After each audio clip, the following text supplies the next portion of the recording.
Dumating na rin sa wakas ang isa sa pinaka-inaabangan nating sport underbone ng Honda. Walang iba kundi ang Honda Winner X 150. At ngayon nandito tayo sa Honda Prestige San Jose Iriga City at nasa harapan na natin ngayon ang bagong Honda Winner X 150. Ito na kaya ang magiging bagong underbone king?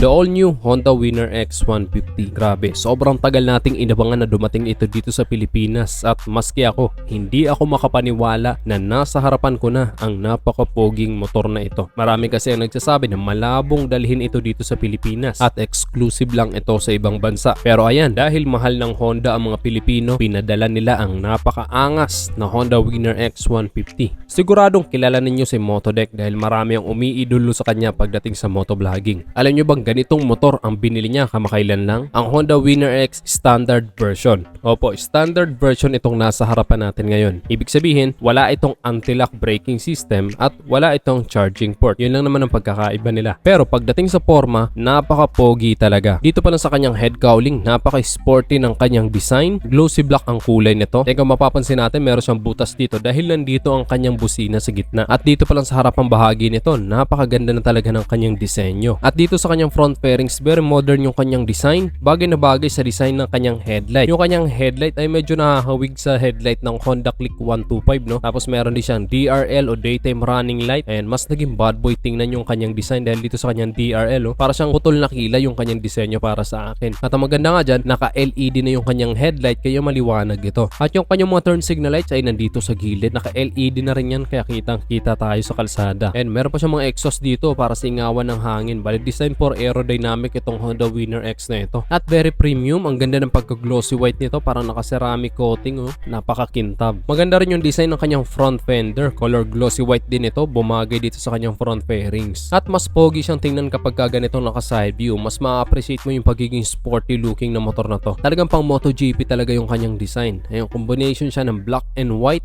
then meron siyang mga decals na color red. Dito sa gilid, meron siya ditong decals na Honda. Then meron siyang cowling na bukod sa nakakadagdag forma, protection pa yan sa ating makina. At mataas ang kanyang ground clearance, 151mm ang taas nito. Kaya kahit mapadaan ka sa mga matataas na humps, hindi ito sasayad. Kapag ka napadaan ka sa mga medyo basa or baha na kalsada, hindi basta-basta abutin ang paa mo. Dito naman sa kanyang side fairings, meron siya ditong decals na Winner X. Anyway, yung premium version pala or yung ABS version ay naka-emblem yung Winner X dito. Etong mga standard version ay naka-sticker lang or decals. Pero okay lang dahil bagay na bagay naman at napaka-sporty ng kanyang mga decals. Pagdating naman sa taillight nito, parang pang big bike yung design ng kanyang taillight. Naka-LED na rin yan dahil maliwanag ito. Yan yung kanyang mga turn signal lights, ayan, nakahiwalay ito. Naka-LED na rin yan. Yan ang maganda sa Honda dahil hindi sila nagtitipid pagdating sa mga ilaw. Talagang LED lahat at maliwanag talaga. At maganda rin yung design ng kanyang grab bar. Pero sigurado, tatanggalin na naman ninyo yan at lalagyan na naman ng top box. Eh di nawala na yung forma. Pero syempre, depende naman sa'yo yan. Pagdating naman sa upuan nito, ayan, plain lang yung kanyang upuan pero malapad naman ito kaya siguradong komportable ka sa mahabang biyahe. Then naka-upright position ka dito kaya hindi ka talaga agad-agad mangangalay sa mahabang biyahe. Mababa lang din naman ang seat height nito, 795mm lang. Kaya perfect na perfect sa mga average height. Kahit mga 5 flat yata, kayang-kayang i-drive ang motor na to dahil napakababa lang ng kanyang seat height. Then very lightweight lang din ang motor na to, 122 kilos lang. Kaya hindi ka talaga mahihirapang i-maniobra ang motor na ito. At sa ilalim nito ang kanyang tangke, ang kanyang fuel capacity ay 4.5 liters. At kahit maliit lang ang kanyang tangke, napakatipid naman nito sa gasolina kaya sigurado malayo o mararating mo sa isang full tank nito. Dahil ang average fuel consumption nito ay kumukonsumo lang ng 52.3 km per liter. Ay, di ba? Napakatipid sa gasolina kaya hindi ka talaga lugi kung gagamitin mo siya pang long ride, pang araw-araw or pang hanap buhay pa. Pagdating naman sa makina nito, ito ay 149cc, 4-stroke, 4 valves, dual overhead cam, liquid cooled, program fuel injected. Ang bore and stroke ay 57.3mm by 57.8mm. Then of course ito ay naka 6-speed din. Then ang maganda pa sa motor na to, meron itong assist and slipper clutch. Ang maganda kasi kapag merong assist and slipper clutch, mas smooth every time na mag-change gear ka. Hindi ka magugulat lalo na kung nasa high speed ka at mas magaan din ang clutch mechanism nito. Ang maximum power nito ay 11.5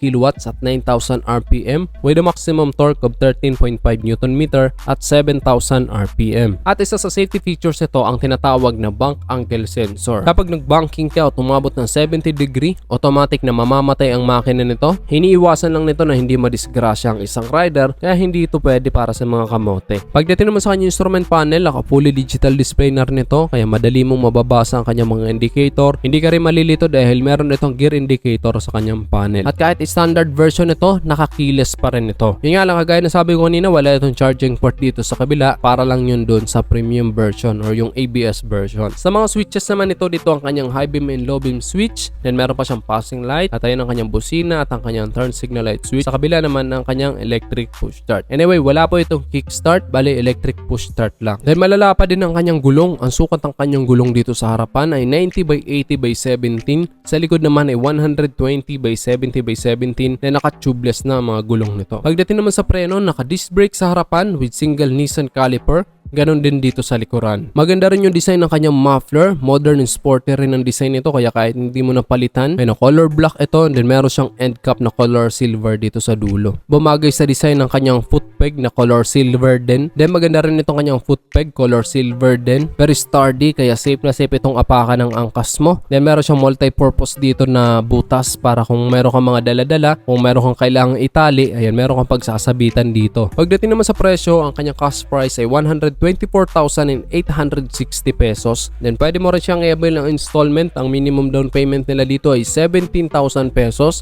At ang magiging monthly installment mo sa 36 months ay 5,686 pesos. Then meron ka ng Honda Winner X standard version color pearl iceberg white. Available yan dito sa Motor Trade, Honda Prestige, San Jose, Iriga City. Kaya kung ikaw ay naghahanap ng Honda Winner X at malapit ka lang dito, ayan, visit na lang kayo dito sa shop nila para makita mo ng aktwal. Talagang panalong panalo ka dito.